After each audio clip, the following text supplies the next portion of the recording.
চারিদিকে শুধু মধু আর মধু। আমরা এখন মধুর দেশে আছি। আপনারা দেখছেন যতদূর পর্যন্ত দেখা যায় এরিয়া, সব জায়গায় কিন্তু মধু আর মধু। এভাবেই ক্ষেত থেকে মধু তোলা হচ্ছে। আমি যদি চতুর্দিকটা একটু দেখাই আপনাদের, দেখছেন সবাই কিন্তু মধু তুলতেছে অবশ্যই। যেহেতু এখন নতুন করে তরমুজের নাম হয়েছে ওই কিরে মধু মধু, সেই মধু তোলায় ব্যস্ত সময় পার করছে কৃষকেরা। আমরা এখন আছি দাকপের বাজুয়া এরিয়াতে।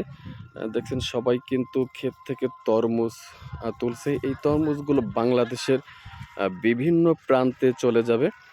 তো আমি যদি একটু চতুর্দিকটা আপনাকে দেখাই, দেখছেন এপাশে কিন্তু ট্রাক চলে আসছে। এই ক্ষেত থেকে ট্রাকে এই তরমুজগুলো লোড দেওয়া হবে, তারপর বাংলাদেশের বিভিন্ন প্রান্তে চলে যাবে। আমি যদি একটু দেখাই, দেখছেন রাস্তার উপরে কিন্তু অনেক গাড়ি রয়েছে। এই সবগুলো গাড়িতে কিন্তু এই তরমুজ লোড দেওয়া হবে, তারপর এই তরমুজগুলো বাংলাদেশের বিভিন্ন প্রান্তে চলে যাবে।